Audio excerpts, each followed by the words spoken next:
안녕하세요. 전산 세무 1급 제80회 기출문제 실기편 보겠습니다. 회사 이름 주식회사 고인돌이랍니다. 출발하겠습니다. 문제 1번 전표 입력 문제입니다. 1번 문항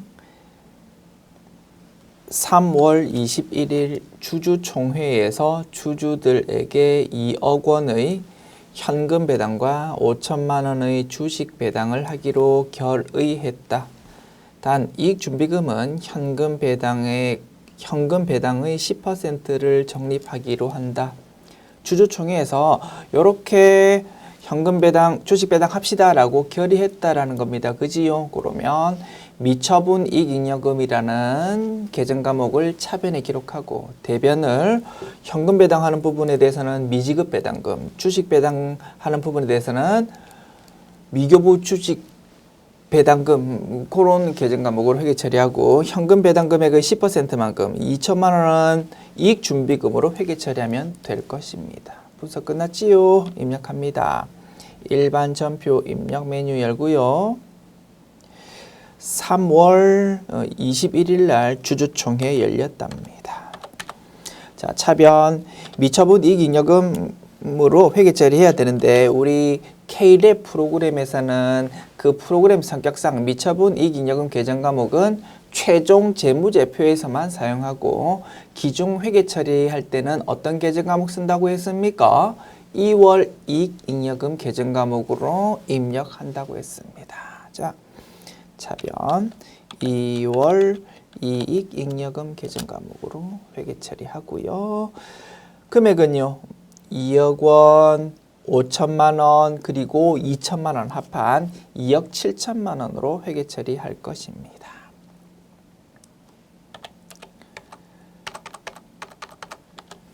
대변 기록합시다. 미지급 배당금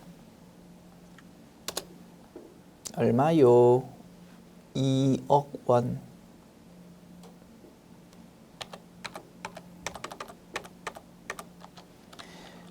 대변 이익 준비금 2천만 원. 대변 미교부 주식 배당금 5천만 원 이렇게 하면 차변 대변 입력 완료. 2번 문항입니다. 6월 20일 전기 10월 20일 아마존.com사에 수출한 물품에 대한 외상 매출금 $10,000가 당기 6월 20일에 보통예금 계좌에 입금되었다. 전기 말 외화자산 부채에 대한 평가는 기업회계 기준에 따라서 적정하게 잘 했었다. 관련 환율 정보를 참조하여 외상 매출금의 보통예금 입금에 대한 회계 처리를 하십시오. 물건을 수출하다 보니 외상 매출금 계정 과목이 달러로 표시되었다 이겁니다. 달러로 표시된 외상 매출금이 있었어. 작년도 말에 당연히 환율 변동분에 대해서 외화 환산 손익을 회계 처리했을 겁니다. 따라서 올해로 넘어온 외상 매출금 금액은 작년도 말의 환율이 적용된 금액으로 올해로 넘어왔을 겁니다. 됐죠? 올해 6월 20일 현재 장부에 기록되어 있던 외상 매출금은 얼마다고요? 1,000원 곱하기 $10,000, 1,000만 원으로 기록되어 있을 거다 이겁니다. 요 금액의 외상 매출금이 없어지면서 이제 보통예금 들어왔습니다. 들어오는 보통예금은 얼마로 기록됩니까? 들어오는 날의 환율인 1달러당 1050원으로 계산돼 가지고 기록될 겁니다.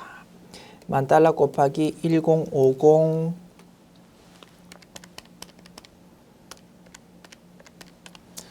1,050만 원입니다.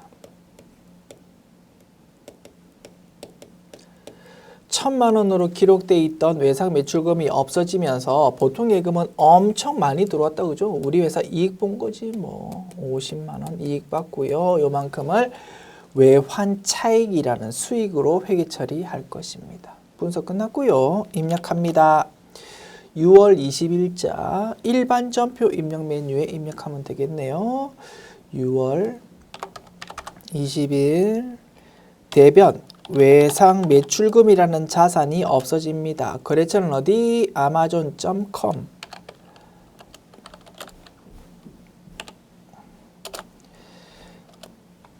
금액이 얼마 없어진다고요? 1,000만 원 없어진다고. 돈 들어오는 거는 보통 예금으로 들어오는데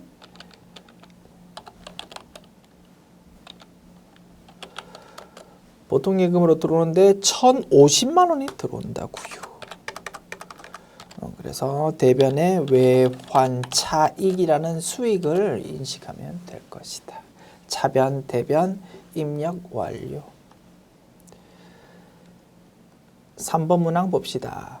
9월 12일 내국신용장에 의해서 원재료를 매입하고 다음 영세율 전자세금 계산서를 발급받았다. 대금은 현금 600만 원, 당좌예금 400만 원으로 지급했고 나머지는 다음 달 말에 지급하기로 했답니다.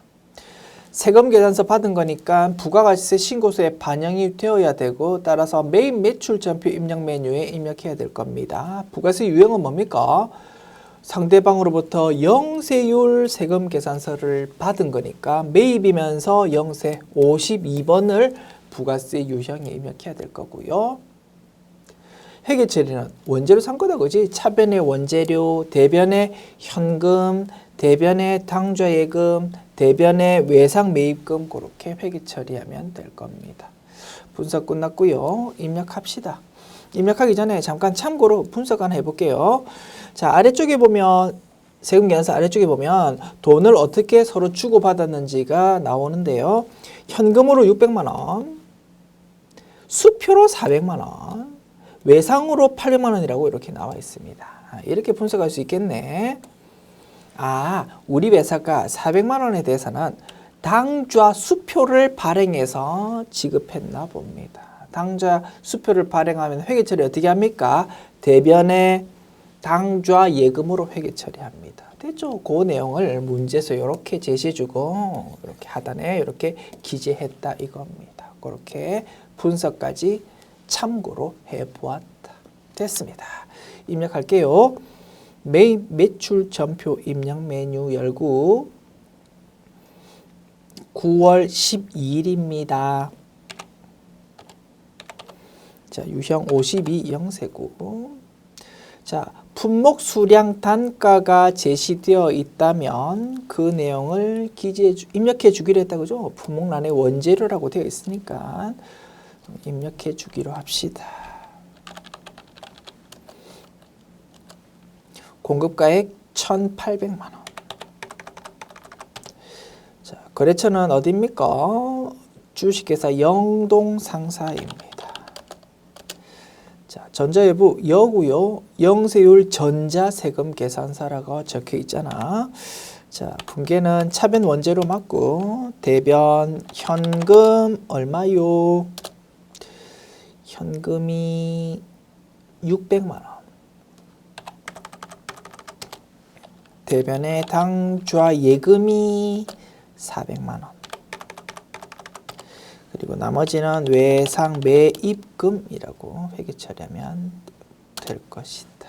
됐습니다. 이렇게 하면 상단, 하단 입력 완료.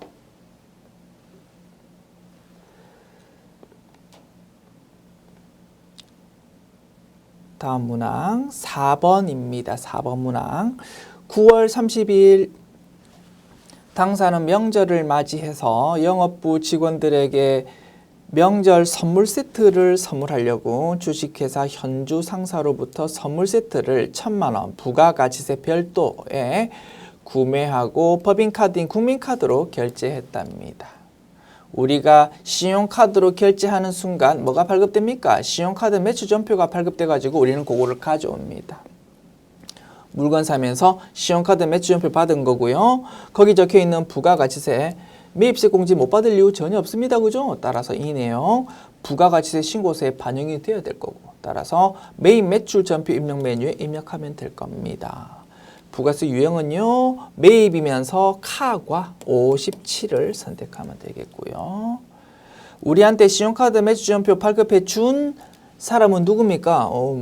주식회사 현주 상사라는 요 가게에서 우리한테 신용카드 매출전표 발급해 주었을 겁니다. 상단부 이 거래처는 요 주식회사 현주 상사를 기록해야 될 것이고, 하단부 회계 처리 봅시다. 우리 직원들 명절 선물 준 겁니다. 복리후생비 계정 과목으로 차변 회계 처리하면 될 것이고요. 코드 번호 800번대 코드. 대변은 신용카드 결제했다는 거는 외상거래다, 그죠? 미지급금 계정 과목 사용하되 거래처를 좀 주의하자고 했습니다. 어디? 우리가 신용카드로 결제하면 요 물건상 가게인 주식회사 현주 상사에 돈 주는 게 아니고 우리는 카드사에 돈을 주게 될 겁니다. 따라서 미지급금의 거래처는 국민카드라는 카드사를 기록해 주어야 될 것이다. 됐죠? 분석 끝났습니다. 입력합시다. 9월 30일 메인 매출 전표 입력 메뉴 입력할 거고요. 9월 30일 유형 57 카과 신용카드 매출 전표 거래의 경우 공급가액란에 부가가치세 포함되어 있는 금액을 입력한 다음에 엔터키를 치면 물건값과 부가가치세가 자동으로 쫙 갈라지는 기능이 있다고 했습니다. 따라서 공급가액란에 1,000만 원과 부가가치세 100만 원 합해진 1,100만 원을 입력해 준 다음 엔터키를 딱 치면 1,000만 원과 100만 원으로 쫙 자동으로 갈라질 것입니다. 거래처는 어디라고요? 상단부 거래처는 주식회사 현주 상사를 기록해 주어야 된다. 자, 신용카드 거래의 경우 카드사를 중간에 적어주기로 했다, 그죠? 무슨 카드입니까? 국민카드잖아, 그지? 국민카드 요거를 입력해 주고 중간에 자 분개합시다. 차변 복리후생비이면서 800번대 코드. 대변 미지급금 계정 과목 쓰되 거래처가 상단부에 기재되어 있는 주식회사 현주 상사가 자동으로 끌려와 가지고 표시되는데 요거를 카드사로 고쳐야 되겠다. 카드사. 됐죠? 이렇게 하면 상단 하단 입력 완료. 잘 아시겠지만 다시 한번 정리합시다. 카과 57 카과 이런 유형의 경우 특징이 상단부의 거래처와 하단부 미지급금 계정 과목의 거래처가 다르다. 그리고 중간에 있는 신용카드사도 적어주자. 이렇게 주의해야 될 포인트 다시 한번 정리해 보았습니다. 자, 지금까지 전표 입력 문제 풀어보았고요. 열려있는 메뉴들 전부 닫아버리고 문제 2번 봅시다. 부가가치세 신고 문제입니다. 1번 문항. 당사는 제1기 부가가치세 확정 신고를 하지 못했고 7월 31일에 기한 후 신고를 하려고 한답니다. 1기 확정 부가가치세 신고 7월 25일까지 해야 되잖아, 그지? 근데 깜빡 잊고 신고 자체를 깜빡 누락했답니다. 실제 회사라면 난리가 나겠다, 그죠? 담당자가 막 징계를 먹고 난릴 겁니다. 어쨌든 이렇게 신고를 깜빡 잊고 못해서 7월 31일에 기한 후 신고하겠답니다. 요 내용 입력할 거고 가산세 당연히 생기겠지 뭐. 신고 아예 안 했으니까 무신고 가산세 20% 가산세가 적용될 건데 다만 한 달 안에 기한 후 신고한다면은 20%에서 50% 깎아진 10% 가산세가 적용된다고 했습니다. 10% 가산세 내야 될 거고 납부 금액이 있다면 납부 불성실 가산세도 매겨질 겁니다. 그죠? 하루당 10,000분의 3이란 비율이 딱딱 적용돼 가지고 가산세가 매겨질 거다. 됐죠? 무신고 가산세, 납부 불성실 가산세가 일단 적용될 것 같다라고 분석할 수 있네요. 자, 계속 읽어볼게요. 해당 과세기간 동안의 메인 매출 자료는 다음과 같다. 부가가치세 기한 후 신고서 과세표준 명세는 제외랍니다. 요거는 작성할 필요 없다 이 뜻이다, 그지요? 기한 후 신고서와 신용카드 매출 전표 등 발행금액 직교표를 작성하십시오. 회계 처리는 생략하고 가산세는 일반 무신고 가산세를 적용하고 즉 부당 무신고의 경우 40%라는 율이 적용될 수 있잖아. 그지? 그런데 그런 거는 신경 쓰지 말고 20% 기준으로 이렇게 50% 감면된 10% 이렇게 적용하라는 뜻이고요. 미납일수는 6일이랍니다. 납부 부상시 가산세 계산할 때 6일을 적용한다. 됐습니다. 자, 그러면 메뉴 열어가지고 자료 읽으면서 바로바로 입력하는 식으로 진행할게요. 부가가치 탭 누르고 부가가치세 신고서 메뉴 엽니다. 일기 확정이니까 4월부터 6월이라고 기간 적어주고요. 자, 매출 내역입니다. 4월 1일 주식회사 하루에게 재화를 5,500만 원 부가가치세 포함이랍니다. 요거에 공급하고 전자세금 계산서를 발급했답니다. 1번 라인에 적으면 되겠다. 그죠? 공급가액 5천만 원, 부가가치세 500만 원 이렇게 적으면 되겠다.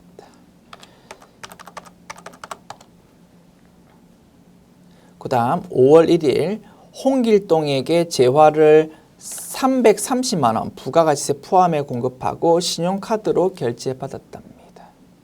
우리가 물건 팔고 신용카드로 결제받으면 어떻게 됩니까? 신용카드 매출전표가 발급이 될 거다 이겁니다. 어디에 적습니까? 3번 라인에 적으면 되겠지.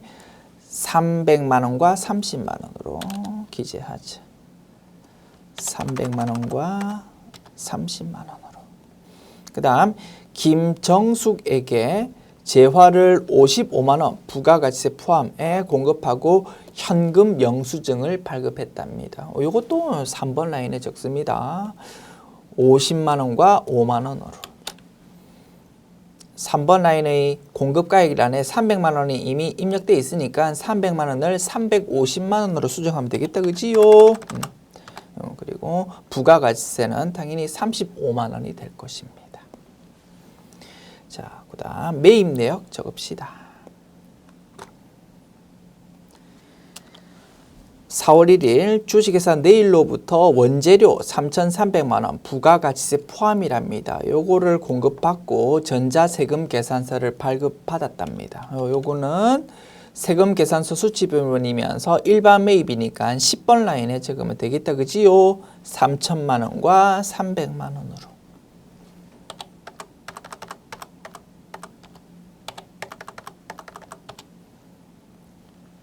6월 4일 공장에서 사용할 소모품 33만 원 부가가치세 포함입니다. 요거를 구입하고 법인카드로 결제했답니다. 우리가 신용카드로 결제하는 순간 신용카드 매출전표가 발급돼 가지고 우리가 그거를 가지고 왔을 겁니다.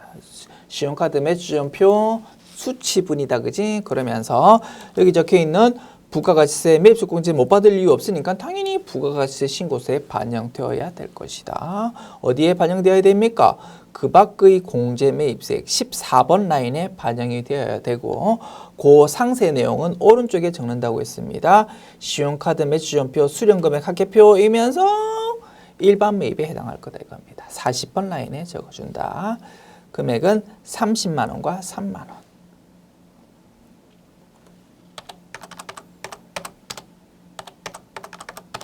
됐습니다. 매출 매입에 대한 전자세금 계산서는 적법하게 발급되었답니다. 오케이. 자, 내용들은 다 입력했고 이제 가산세만 채워 넣으면 되겠네요. 첫 번째 일반 무신고 가산세, 그지? 자, 무신고 가산세 10% 세율 적용해 가지고 가산세 매겨야 되고 출발점은 뭡니까?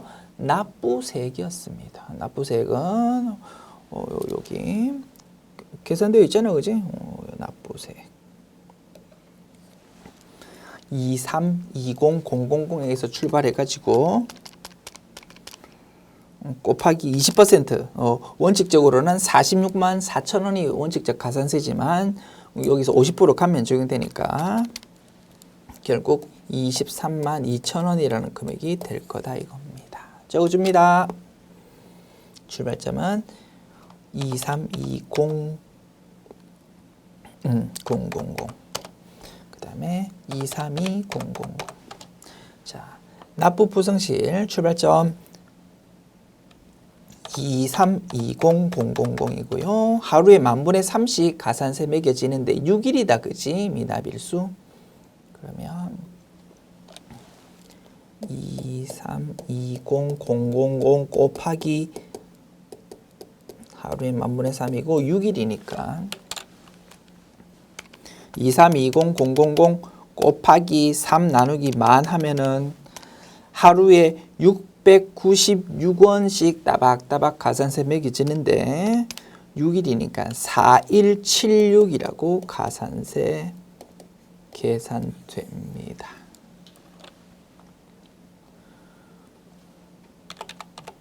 그래서 가산세 합계는 요 금액이 될 거고, 그래서 맨 아래쪽에 표시되는 결론값은 2556,176이라고 표시될 것이다. 됐습니다. 요렇게 기재하면 되겠습니다. 자, 이렇게 부가가치세 신고서 작성해 보았고, 문제에서 신용카드 매출전표 등 발행금액 집계표도 작성해 달라고 했다. 그죠? 빨리 이제 작성합시다. 자, 그리고 신고서 마무리하기 전에 채점 대상은 아니지만 우리 요것도 채워주기로 했다. 그죠? 3번 라인에 기재되어 있는 공급가액 350만 원에다가 곱하기 1.1 한 금액을 19번 라인에 적어주기로 했었습니다. 그것도 우리 채워넣자. 385만 원 계산되네요. 그것도 됐습니다. 이렇게 정확하게 작성해 보았다. 그리고 메뉴 저장하고 이제 닫으면 되겠다. 그죠? 닫기 전에 신용카드 매출전표 등 발행금액 집계표 요 서식도 작성하고 그거 요 두 서식을 한번 비교하는 것까지 한번 진행해 보도록 합시다. 학습 차원에서. 자, 신용카드 매출전표 등 발행금액 집계표 메뉴 열고 기간 4월부터 6월 입력합니다. 자, 회사가 신용카드 매출전표를 발급했거나 현금 영수증을 발급한 건은 2건 있었다. 그죠? 요거 입력하면 되는 거지.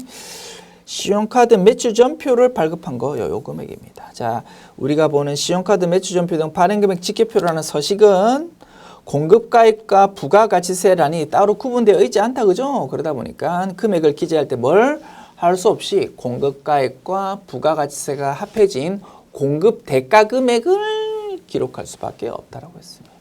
됐습니다. 과세 매출에 해당하면서 신용카드 매출전표를 발급했으니까 요란에 기재하면 될 겁니다. 금액 얼마요? 330만 원. 그 다음에 과세 매출일 분이면서 현금 영수증 발급했으니까 여기 기재하면 될 겁니다. 얼마요? 55만 원. 요렇게 기재하면 되고, 혹시라도 여기에 기재되어 있는 금액 중에서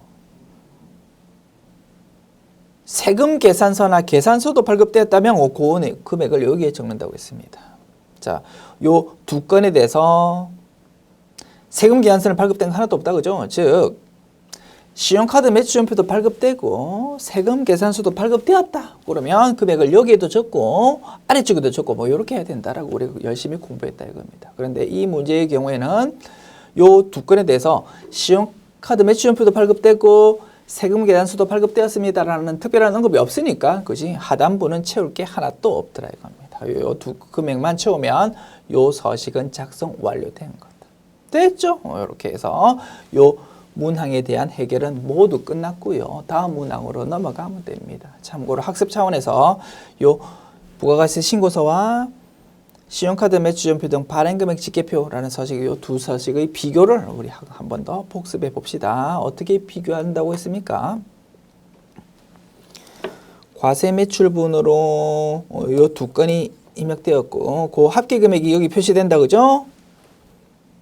그리고 요 금액 중에서 혹시 세금 계산서가 발급되었으면 하단 쪽에 뭔가 금액 기재되어 있을 겁니다. 요 케이스는 0원이다 이겁니다. 자, 요거를 A라고 하고 요거를 B라고 합니다. A 빼기 B 금액 무슨 뜻입니까? 신용카드 매출전표 또는 현금 영수증이 발급되었는데 세금 계산서는 아예 발급되지 않은 그러한 금액의 공급 대가를 의미한다 이겁니다. A 빼기 B 금액이 요 케이스의 경우 385만 원입니다. 요 금액은 부가가치세와 공급가액을 합한 금액이고, 이제 공급가액은 얼마, 부가가치세는 얼마? 여기 분석해 보면 3850000 나누기 1.1 한 금액이 350만 원이 공급가액이 될 거고, 물건값. 그리고 나머지 35만 원이 부가가치세가 될 거다 이겁니다. 됐죠? A 빼기 B 한 금액이 요 금액이고, 요 금액을 다시 물건값과 부가가치세로 이렇게 분석할 수 있다 이겁니다. 요 금액이 3번 라인에 기재되고, 요 금액이 몇 번? 19번 라인에 기재된다라고 우리 열심히 공부했었습니다. 그 내용까지 한번 복습해 보았다. 확인해 볼까요? 3번 라인에 요 금액, 19번 라인에 요 금액 적혀 있는지. 3번 라인에 요 금액, 그지? 19번 라인에 요 금액이 적혔다라는 거 확인까지 다시 한번 해 보았다. 됐습니다. 메뉴 닫읍시다. 2번 문항, 당사는 중소기업 제조업을 영위하는 법인이고 2018년 2기 확정 부가가치세 신고 시 의제매입세 공제 신고서를 작성하십시오. 전표 입력은 생략하랍니다. 단 모든 원재료는 면세 대상이고 모두 과세 제품 생산에 사용된답니다. 의제매입세 공제 적용하는 건 맞습니다 라는 의미다. 그죠? 오케이. 요 두 건이 제시되어 있네요. 요거까지만 분석하고 이제 서식 작성 진행하도록 합시다. 자, 두 건. 매입일자 10월 5일이고 홍일인이라는 농민으로부터 직접 구입했답니다. 농산물을 요 금액으로. 증빙자료 농민, 어민의 경우 사업자 등록번호 없을 거다, 그지? 그러다 보니까 특별히 계산서 또는 신용카드 매출전표, 현금 영수증 같은 증빙을 발급받을 수가 없다 이겁니다. 그래서 현금으로 지급했고 증빙 자체는 없다 이겁니다. 당연하죠, 그지? 어떻게 의제매입세 공제 적용됩니까, 안 됩니까? 요 회사의 업종이 무엇인지 파악해야 된다 이겁니다.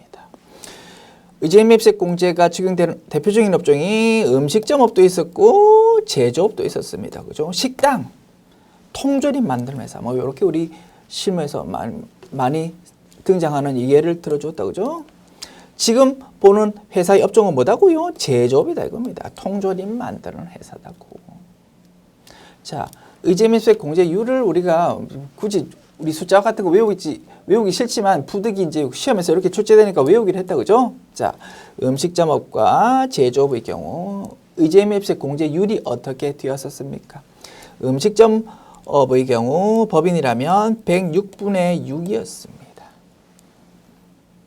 제조업은 의제매입세 공제율이 좀 낮았습니다. 제조업이면서 중소기업일 경우 104분의 4였습니다. 의제매입세 공제율로 보면 음식점업이 좀 높았다 이겁니다. 제조업은 의제매입세 공제율은 좀 낮지만 한 가지 장점이 있었다. 그지? 뭐였습니까? 지금 보는 케이스, 즉 농어민으로부터 직접 구입하는 경우도 의제매입세 공제가 적용된다라는 장점이 있었다. 됐죠? 우리 이렇게 정리했었다 이겁니다. 결론적으로 첫 번째 등장한 이 케이스에 대해서 의제매입세 공제 적용된다 안 된다? 된다라는 것이 결론. 자, 그 다음 아래쪽 주식회사 대웅상사로부터 수산물이라는 면세 물건 샀습니다. 계산서 발급받았답니다. 당연히 의제매입세 공제 적용될 것이다. 아시겠지요? 어이, 입력합니다. 자, 의제매입세 공제 신고서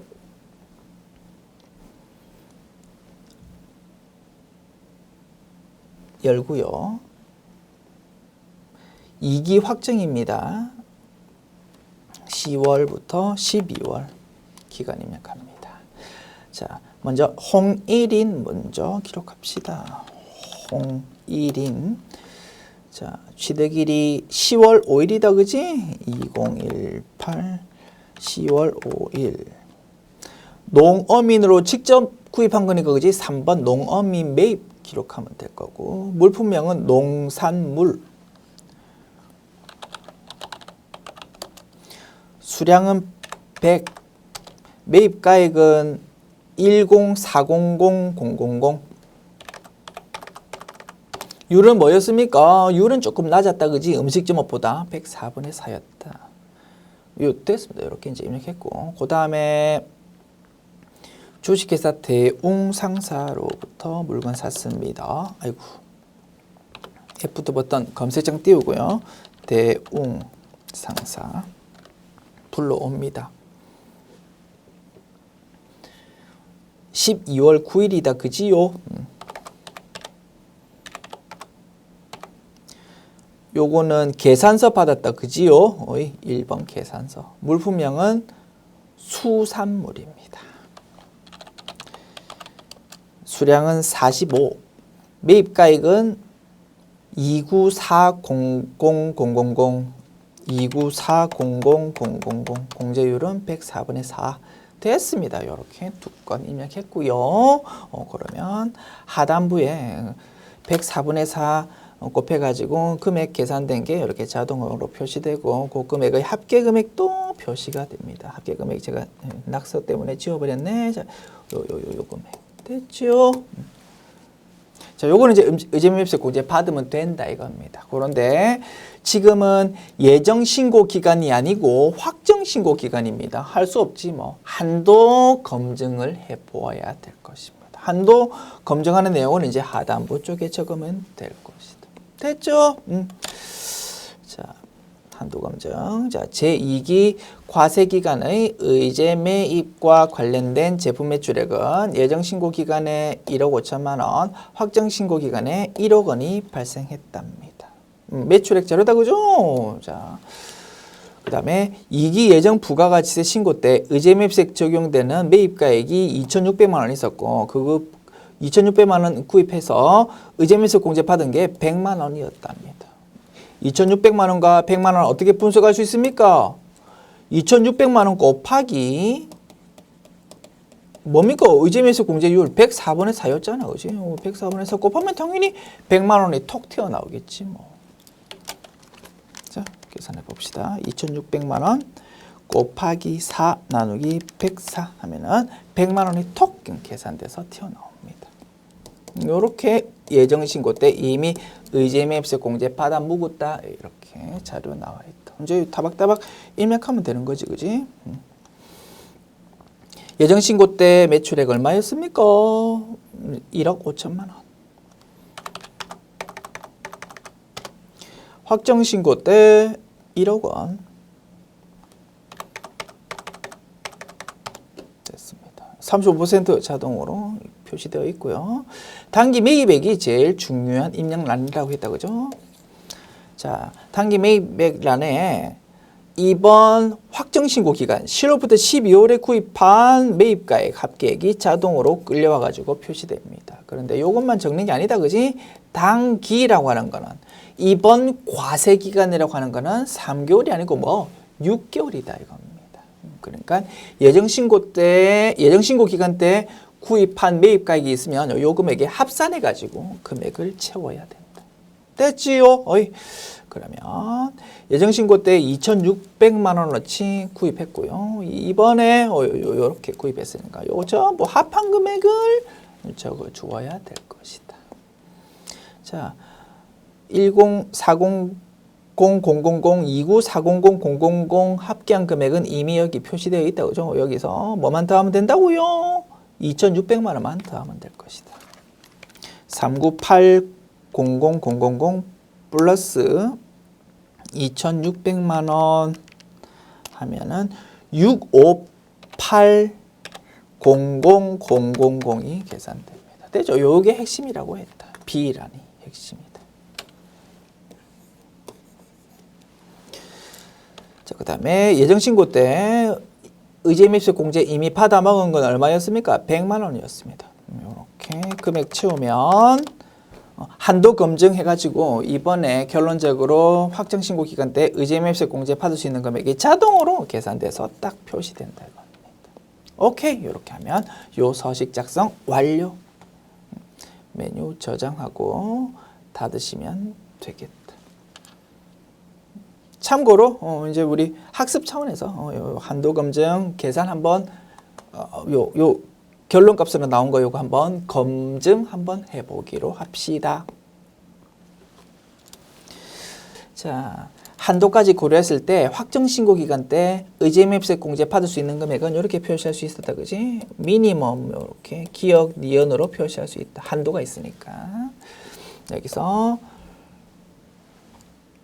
기억 니은. 자, 기억은 2번. 자, 이렇게 표시할 수 있. 어차피 한도 검증 자체가 6개월 기준으로 이루어지니까, 그지? 자, 기억은 이렇게 표시할 수 있겠네. 2번 확정 신고 기간 때 매입한 거랑 예정 신고 때 매입했던 거랑 합한 금액 65800,000이었습니다.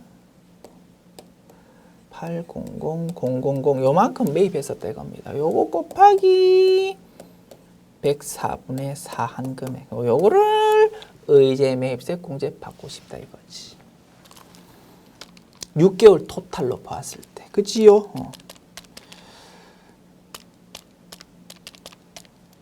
2530 769로 계산되고 요 서식에서는 요게 그 금액이 표시됩니다. 여기서 이제 끝나면 참 좋겠는데 요거 다 홀랑 받으면 6개월에 걸쳐서 받으면 참 좋겠는데 그게 아니고 한도가 있다라는 겁니다. 매출액 기준으로, 그지? 자, 6개월의 매출액 합해 보면 2억 5천만 원이 되었습니다. 요거 곱하기 법인의 경우 35%가 한도였다. 됐죠? 요 금액 곱하기 104분의 4가 6개월에 대한 한도였더라 이겁니다. 곱하기 35%. 그러면 8,750만 원으로 계산되거든요. 그 금액이 여기 표시되고 곱하기 4 나누기 104 하면은 3365384 이렇게 계산됩니다. 됐죠? 요 기억 니은 중에 작은 게 6개월 전체 동안 받을 수 있는 의제 매입세 공제더라. 이 케이스의 경우에, 이 문제 케이스의 경우에는 한도가 훨씬 크더라, 그지? 그래서 6개월 동안 매입했던 요 금액 전체에 대해서 일단 의제 매입세 공제 받을 수 있다라고 결론 낼 수 있다. 자, 요게 6개월 동안 받을 수 있는 의제 매입세 공제 금액인데 예정 신고 때 이미 홀랑 의제 매입세 공제 받아 먹었던 게 있었다, 그지? 100만 원 있었다 이겁니다. 요 100만 원은 2,600만 원 곱하기 104분의 4로 계산된 금액이었습니다. 이렇게 이미 받아 먹었으니까 이번 확정 신고 때 의제 매입세 공제 받을 수 있는 금액은 얼마가 되겠습니까? A 빼기 B가 되는 거지 뭐. 2530769 빼기 100만 원 이렇게 계산하면 1530769라고 계산될 거고 이렇게 결론값 나와 있다라고 검증해 보았습니다. 됐습니다. 자, 메뉴 닫고요. 닫기 전에 이제 맨 마지막에 또 하나 문장이 있으니까 또 부연 설명해 볼게요. 자, 맨 마지막에 뭡니까? 제1기에 공급받은 면세 농산물 등의 가액을 1영년에 공급받은 면세 농산물 등의 가액으로 나누어 계산한 비율은 60%다. 무슨 말입니까? 모르겠다, 그죠? 넘어가시면 되고요. 참고로 부연 설명해 볼게요. 우리 참고라는 내용으로 실기편 학습할 때 이런 내용도 배웠었다, 그지? 우리가 사용하는 하단부 한도 계산 탭은 요 두 가지 탭 중에서 맨 왼쪽에 있는 요 기본 설정되어 있는 요 탭을 사용한다고 했습니다. 즉 한도 계산은 6개월 단위로, 즉 과세기간 단위로 하는 것이 원칙이다 이거지. 그런데 세법 규정에 보면 이러한 규정도 있습니다라고 제가 잠깐 언급은 드렸습니다. 우리 전산세무 출제 범위는 벗어나지만 세법 규정을 보면 제조업을 영위하면서 매출이 특정 기간에 몰려있는 회사는 한도 계산할 때 조금 불이익을 받을 수 있기 때문에 1년 단위로도 한도 계산할 수 있도록 세법에서 허용하고 있습니다라고 말씀드렸고, 그런 회사는 오른쪽에 있는 요 탭으로 1년 기준으로 한도 계산하면 되는데 우리 전산세무 출제 범위는 벗어납니다. 뭐 그렇게 말씀드렸었다 겁니다. 그것과 관련된 언급이 맨 아래쪽에 있는 언급입니다. 특정 기간에 매출이 몰려 있어가지고 회사가 6개월이 아니고 1년 단위로 한도 계산할 수 있도록 선택할 수 있으려면 특정 기간에 몰려 있어야 된다고 했습니다. 그 기준이 세법 규정을 보면 75% 이상이랍니다. 1기, 2기로 나눠봤을 때 한쪽 기에 매출의 75% 이상이 몰려 있을 경우에는 1년 기준으로 한도 계산을 할 수 있는데 이 회사는 뭐 60%밖에 안 된다 이겁니다. 그래서 이 회사는 특정 기간에 매출이 몰려 있다고 볼 수 없으니까 한도 계산할 때 오른쪽에 있는 요런 탭, 셀 탭을 쓰지 말고 그냥 우리가 배운 대로 왼쪽에 있는 탭으로 작업하십시오라는 의미로 요 아래쪽 내용이 나와 있다랍니다. 부연 설명까지 한번 해보았다. 됐습니다. 자, 그러면 좀 긴 시간 할애했다 그죠? 자, 요 2번 문항까지 완료했고요. 자, 메뉴 닫고 다음 문제로 넘어갑니다. 문제 3번 결산 문제요. 1번 문항 올해 7월 1일에 주식회사 부성에게 5천만 원을 대여하고 연이율 10%를 받기로 했다. 이자는 1년이 되는 날에 받기로 했는데 2018년도 12월 31일 현재 미수되었다. 이자 수익은 월할 계산하기로 한답니다. 됐죠? 자, 계산해 봅시다. 자, 5천만 원 곱하기 10% 500만 원입니다. 500만 원이 1년치 이자다 이겁니다. 1년치 이자에 500만 원 받을 건데 언제 받을 겁니까? 내년 7월 1일에 요 돈을 받을 겁니다. 됐죠? 돈은 내년에 들어오겠지만 우리 회계 처리는 발생 주기에 따라서 해야 되니까 올해에 해당하는 이자 수익을 인식하자 이겁니다. 대변의 이자 수익, 차변의 미수 수익이라는 자산으로. 됐죠? 그거를 하면 될 것이고 월화 계산합니다. 자, 그러면 500만 원이 500만 원 곱하기 12분의 자, 올해에 인식해야 되는 건 몇 개월입니까? 7, 8, 9, 10, 11, 12, 6개월이다. 그죠? 그래서 1년치 이자 중에서 곱하기 12분의 6 한 금액을 올해의 이자 수익으로 인식하면 될 겁니다. 얼마입니까? 250만 원이지 뭐. 됐습니다. 입력합니다. 수동결산. 일반 점프 입력 메뉴 열고요. 12월 31일자로 대변의 이자 수익 250만 원, 차변의 미수 수익 250만 원 이렇게 하면 차변 대변 입력 완료. 2번 문항 제2기 확정신고 기간의 부가가치세와 관련된 내용이 다음과 같다고 가정한다. 입력된 데이터는 무시하고 12월 31일 부가가치세 신고와 관련한 관련 계정을 정리하는 회계 처리를 하십시오. 부가세 대급금, 부가세 예수금 정리하는 회계 처리입니다. 기타 추가 자료가 조금 있네요. 너무 쉬우니까 그지? 제2기 예정신고 누락분을 확정신고에 포함해서 신고함으로써 발생하는 가산세가 70만 원의 분계가 누락됐답니다. 뭐 길게 늘었었는데 가산세 있다 이 말이다 그죠? 생각지도 않게 돈이 좀 추가로 나가야 될 것이다. 납부할 세액은 미지급 세금으로 환급세액은 미수금 계정 과목으로 회계 처리하랍니다. 됐습니다. 자, 입력합시다. 수동결산이다 그지요? 자, 차변으로 기록되어 있는 부가세 대급금 자산을 대변으로 적어서 없앱니다. 얼마요? 4,500만 원. 그리고 차변 대변으로 기록되어 있는 부가세 예수금이라는 부채를 차변에 적어서 없앱니다. 부가세 예수금 얼마? 5천만 원.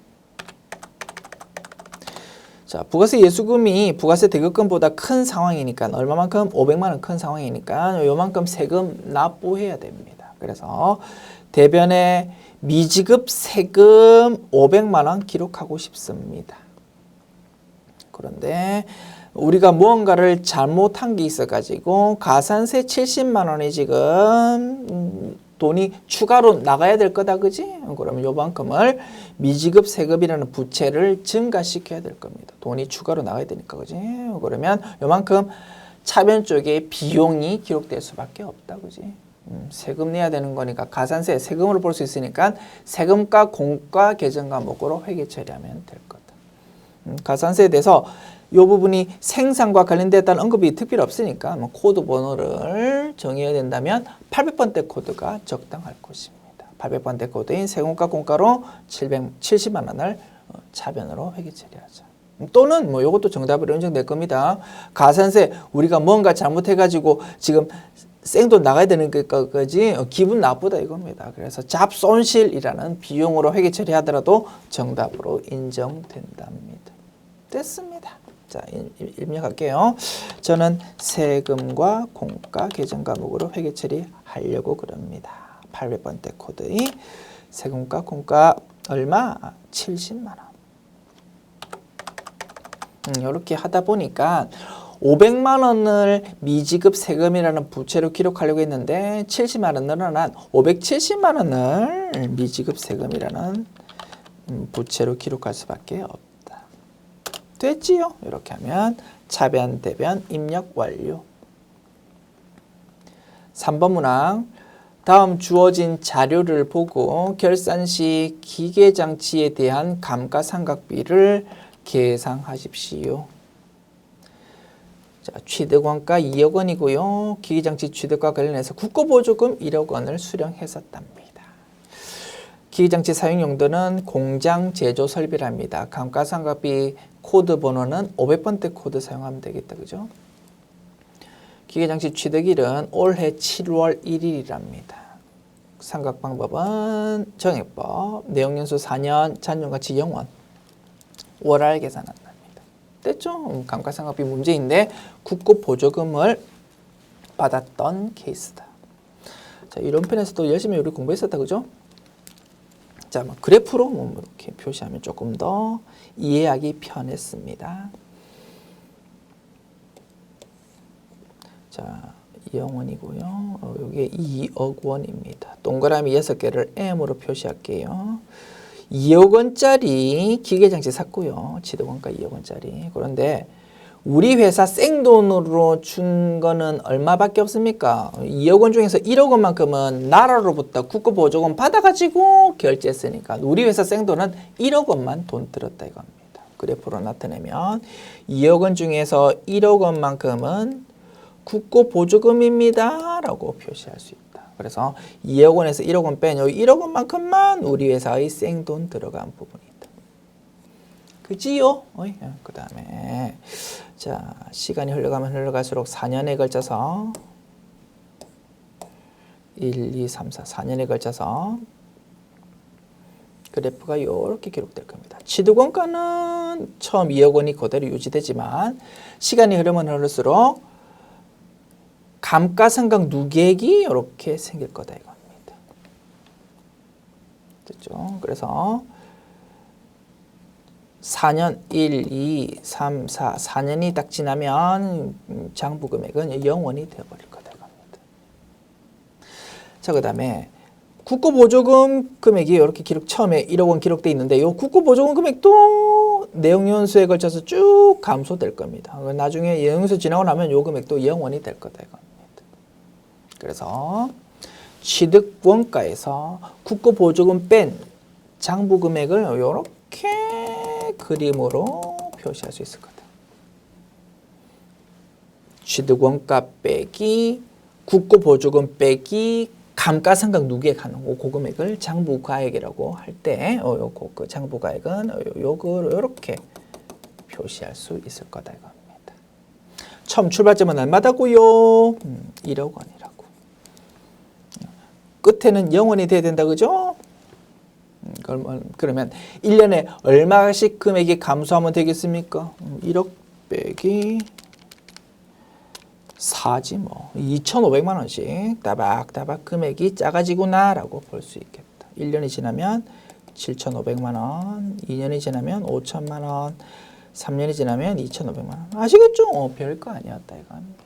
이렇게 큰 그림으로 분석해 보았고, 자, 이 회사의 경우 기계장치를 올해 1월 1일에 취득했다면 올해 1년 동안 인식할 감가상각비가 2,500만 원일 건데 7월 1일에 취득해가지고 월할 생각한다고 했으니까 2,500만 원 곱하기 0.5한 1,250만 원을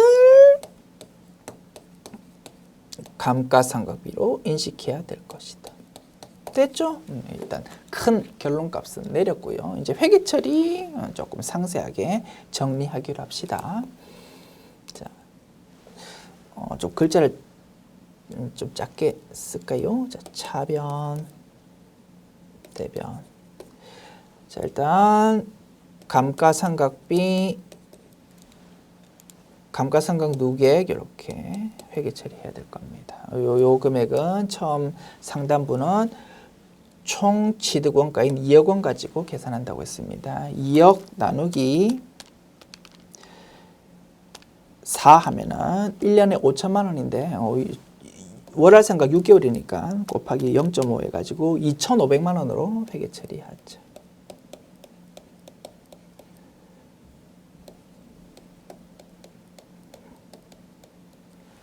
됐다 그죠? 그 다음에 여기서 멈추는 게 아니고 요거는 총 취득 원가 요 금액 가지고 지금 회계 처리한 거고, 이제 국고보조금 요거 가지고 이제 회계 처리해야 된다고 했습니다. 지금 요거 회계 처리한 거는 요 A에 대한 요 부분이고요. 이제 회계 처리하려고 하고 있는 거는 B에 대한 부분이다 이겁니다. A, B를 다 반영해야지 요 금액이 정확하게 반영될 거다 이거지.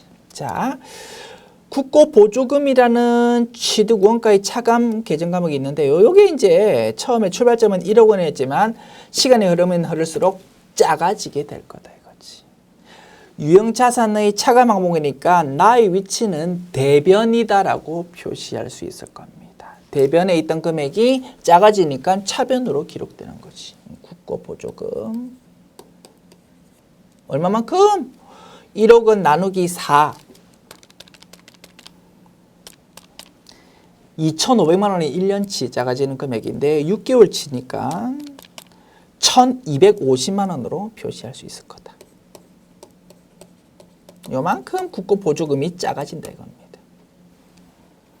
요 국고보조금 작아지는 만큼 대변을 뭘로 기록합니까? 감가상각비로 기록하는 거지.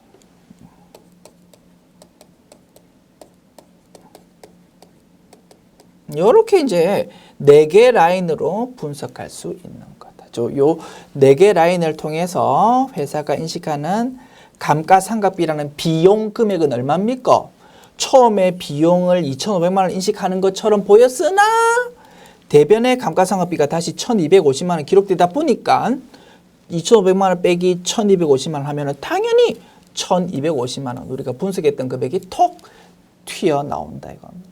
오케이, 분석 끝났고요. 이제 수동 계산으로 요 4개 라인을 입력하면 되는 겁니다. 다만 입력할 때 감가상각비라는 동일한 계정 과목이 차변에도 있고 대변에도 있으니까 요거 이렇게 4개의 라인으로 입력해도 당연히 정답이고, 또는 요 감가상각비를 차변으로 몰아가지고 1,250만 원으로만 입력해가지고 3개 라인으로 입력해도 당연히 정답이지. 뭐 편한 대로 하십시오. 저는 이렇게 열심히 4개 라인으로 분석했으니까 4개 라인 다 한번 적어 보려고요. 오케이, 입력합니다. 자, 요 금액 자, 입력합니다. 4개 라인을 차변, 대변, 차변, 대변 이런 식으로 입력하면 차변, 대변 이렇게 2개 라인이 합계 금액이 똑같아 버리니까 총 4개 라인 중에서 앞에 2개, 뒤에 2개가 서로 전표 번호가 다를 수 있거든요. 뭐 그래도 정답으로 다 인정되겠지만 저는 이왕이면 하나의 거래에 대한 회계 처리니까 4개 라인을 동일한 전표 번호로 입력하고 싶습니다. 뭐 중요한 건 아니지만 저는 그냥 그렇게 입력해 볼게요. 자, 일단 차변의 감가상각비 코드 번호 우리 아까 500번대 코드라고 분석했었다, 그지? 일단 2,500만 원 인식해야 된다고 했습니다. 그리고 대변의 감가상각 누계액인데 기계장치에 대한 거다. 그지? 코드번호 207번 2,500만 입력하고 이제 아래쪽에 두 개 라인을 입력하려고 하면 전표 번호가 좀 달라지니까 요 사이에 한 줄 끼우고 싶다 이겁니다. 전표 삽입 이렇게 눌러가지고 여기서 차변 국고 보조금 기계장치에 대한 거다. 그지? 국고 보조금 검색해 보면 기계장치 계정 과목에 대한 차감 항목입니다 라고 딱 미리 등록되어 있잖아. 그지? 이걸로 입력하면 됩니다. 얼마? 1,250만 원. 그리고 이제 대변 감가상각비를 채워 넣으면 되겠다. 500번대 코드 1,250만 원. 됐습니다. 이렇게 4개 라인으로 입력해 보았다. 자, 4번 문항 봅시다. 당기 법인세 확정액은 300만 원이다. 법인세 중간연합세액은 100만 원이고 8월 31일에 납부했답니다. 법인세에 대한 회계 처리하는 거다. 그지? 수동결산으로 입력해도 됩니다만 조금 편하게 자동결산으로 작업해 볼게요. 결산자료 입력 메뉴 열고 1월부터 12월 기간 입력합니다. 맨 아래쪽에 보면 법인세 등 나와 있다. 그죠? 자, 선납세금으로 100만 원 기록되어 있습니다. 중간연합한 거. 이 부분도 당연히 법인세 비용에 해당하니까 100만 원 기록해 주고. 그 다음에 토탈 회사가 인식해야 되는 법인세 비용이 얼마라는 뜻입니까? 300만 원이라는 뜻이다. 그죠? 그러면 추가로 납부해야 될 금액은 200만 원 될 겁니다. 그렇게 해서 9. 법인세 등이라고 되어 있는 라인의 결론값이 우리가 원하는 법인세 비용인 300만 원이 맞는지 이제 확인하면 되겠다. 됐지요? 이렇게 해서 전표 추가 클릭하면 되겠습니다. 참고로 당기 법인세 확정액은 300만 원이다 라고 되어 있는데 이게 300만 원이 법인세만 말하는 것인지 지방소득세도 포함된 것인지 그게 좀 헷갈려 가지고 복수 정답으로 인정된 것 같거든요. 문제가 좀 미비했다 이겁니다. 그래서 학습하시는 분들은 이 300만 원이 지방소득세까지 다 포함된 거다 뭐라고 이렇게 딱 문구를 하나 추가해서 학습하시면 되겠습니다. 그럼 우리 조금 전에 했던 그거 이렇게 분개가 될 거다.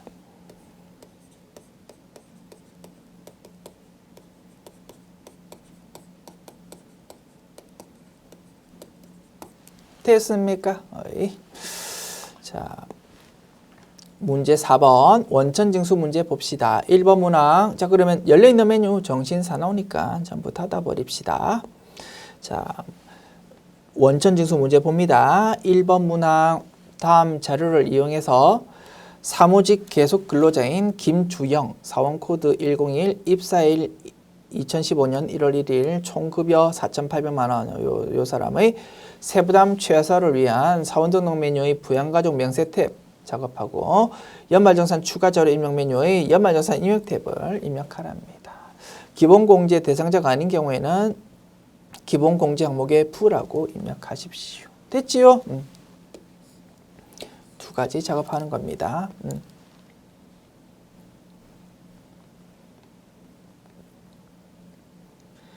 자, 원천징수 탭 누르고 사원 등록 메뉴 열어서 김주용 사원의 부양가족 명세 탭 작업합니다.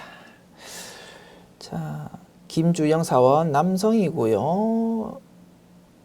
배우자가 있다 그죠? 그래서 한부모 공제 같은 거 적용될 거 없으니까 본인에 대해서는 추가 공제 같은 거 체크할 거 없습니다. 자, 그다음 배우자를 말한다 그죠? 강은하 입력합시다. 배우자. 저도 자료 보면서 입력할게요. 주민등록번호를 입력해야 되니까.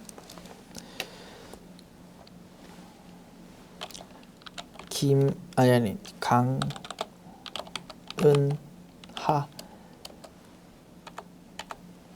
자, 741112217830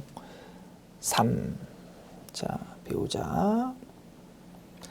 배우자는 나이 요건 따질 필요 없으니까 소득금액 요건만 따지면 되겠습니다. 부양가족 명세 이렇게 아래와 같고 주민등록 표상 가족은 모두 생계를 같이 하고 있고 주민등록번호는 모두 정상으로 간주한답니다. 아시겠지요? 자, 이렇게 좀 화면을 올립니다. 자, 강은하 배우자 주식회사 한결산업이라는 회사에 근무하고 있고 2018년 총 급여액은 450만 원이랍니다. 총 급여액 500만 원 이하인 경우 소득금액 요건 충족하는 걸로 부과준다라고 우리 공부했다고 그죠? 오케이. 근로소득만 있을 때 다른 소득 다음 자료 이외의 소득은 없다라고 가정한다고 했으니까 근로소득 이외의 다른 소득은 없다라고 볼 수 있는 거고 총 급여액 500만 원 이하니까 소득금의 요건 충족하는 사람이구나라고 판단할 수 있고 따라서 배우자에 대해서는 배우자 이렇게 체크하면 될 것입니다. 자, 그다음 자 김유리입니다. 4번 김유리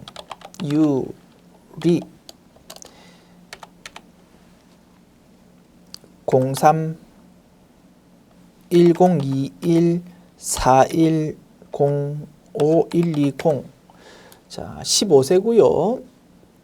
김유리 특별히 소득 언급 없으니까 소득 없다는 거다 그죠? 소득금의 요건 충족하고 나의 요건 충족하니까 20세 이하 이렇게 체크하면 될 것입니다.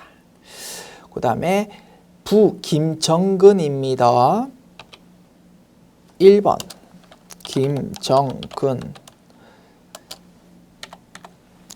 자 480522163485 자 70세네요. 나이요건 충족하고 자 김정근 장애인 복지법에 의한 장애인이고 분리과세되는 일용 근로소득 1,100만 원이 있답니다.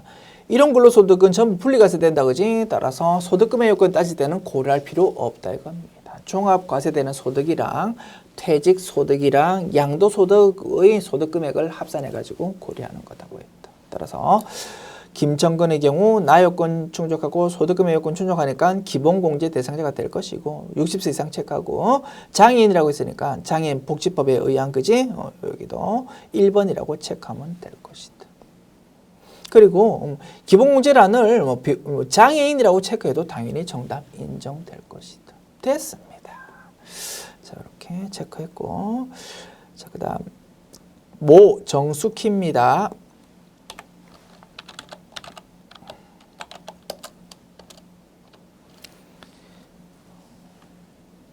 501231-213-6084 68세다 그지? 60세 이상입니다. 나이요건 충족하고 소득금의 요건만 따지면 됩니다.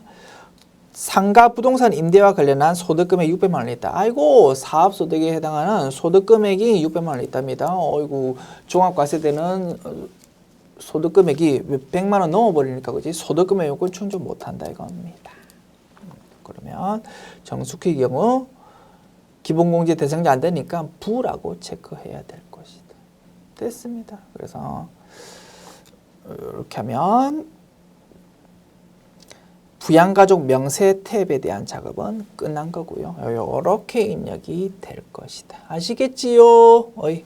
자 메뉴 닫고요. 자 그다음 두 번째 작업합시다. 연말정산 추가 자료 입력 메뉴 작업. 자, 김주영 사원 검색창 띄워서 불러옵니다. 자, 연말정산 입력 탭 이제 작업합시다. 연말정산 관련 자료, 국세청 간소화 서비스 자료 및 기타 자료이고 김주영 씨가 지출한 금액으로서 공제 가능한 모든 금액을 김주영 씨가 공제받는답니다. 자, 보장성 보험 납입 금액이 나와 있네요. 자, 피보험자가 김주영 본인이고 김유리가 누구였습니까? 김유리가 자녀입니다. 두 사람 다 기본공제 대상자가 맞으니까 그지? 소득금의 요건, 나 요건 충족하는 사람이니까 요 금액 둘 다 공제될 겁니다. 100만 원과 65만 원 합한 165만 원을 일반 보장성 보험료로 입력하자. 일반 보장성 보험료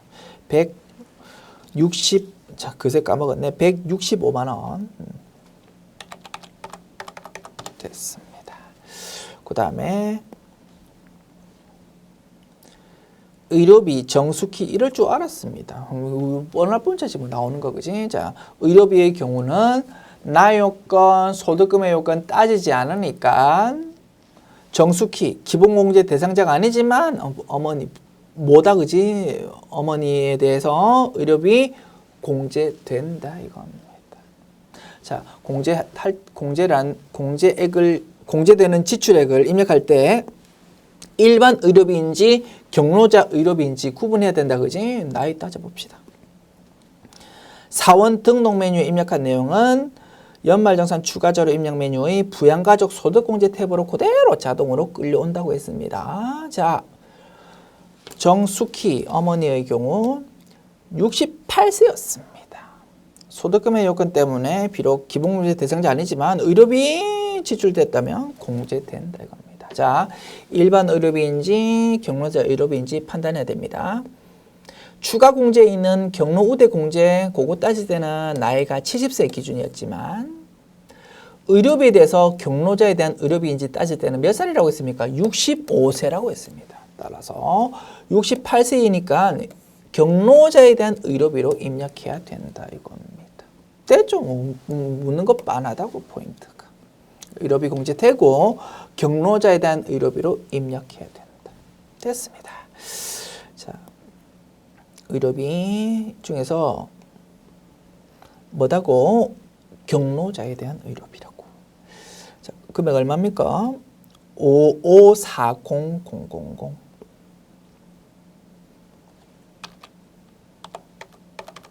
됐습니다.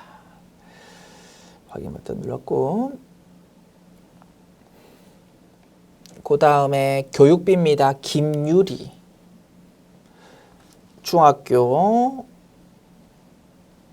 대해서 돈 낸 거고 124만 원 교육비 공제될 겁니다. 그죠? 초중고란에 입력하면 되겠네.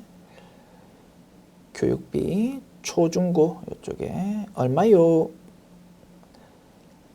124만 원. 됐습니다.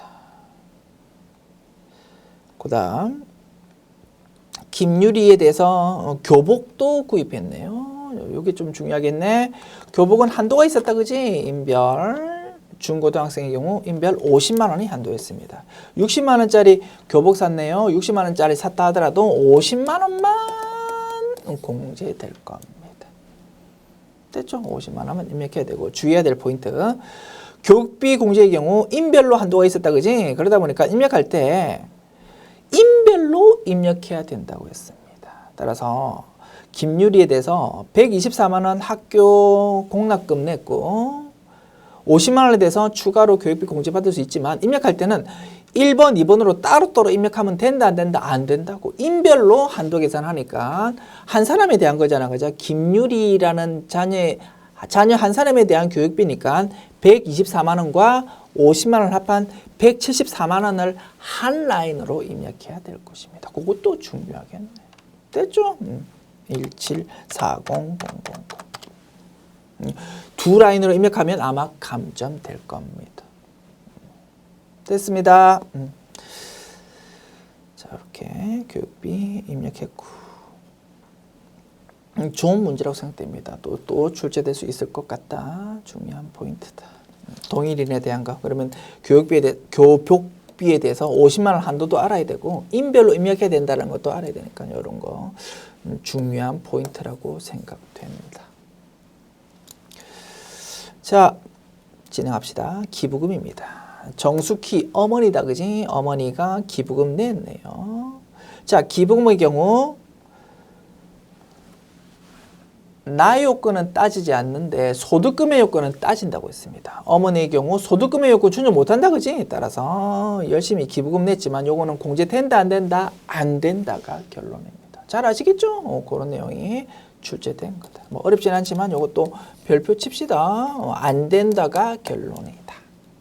됐습니다. 자, 이렇게 하면 문제에서 제시되어 있는 거 전부 입력 끝났고요. 메뉴 닫으시면 되겠습니다. 자, 2번 문항 봅시다. 다음 주어진 자료를 보고 사업소득자의 인적사항을 등록하고 소득 관련 자료를 입력하십시오. 단 주어진 자료는 모두 정확한 걸로 가정한답니다. 이 프리라는 프리랜서한테 우리 회사가 뭔가 용역을 제공받고 돈 줬다 이겁니다. 됐죠? 이 부분에 대해서 법에 따라서 원청 진수해야 된다, 그지? 사업소득자, 프리랜서에 해당한 사업소득자한테 돈 줄 때 3.3% 원천 진수하잖아. 그거에 대해서 해당 서식에다가 입력해야 될 것이다. 진행합시다. 자, 사업소득 주는 거니까 사업소득자 등록부터 해야 될 겁니다. 누굽니까? 코드번호 101로 하래네요. 이 프리. 자, 소득구분하는 기타 모집 수당으로 입력하랍니다. 검색창 띄워서 기타 모집 수당으로 입력해주고 내국인이지 뭐. 주민등록번호 나와 있네요. 입력합니다.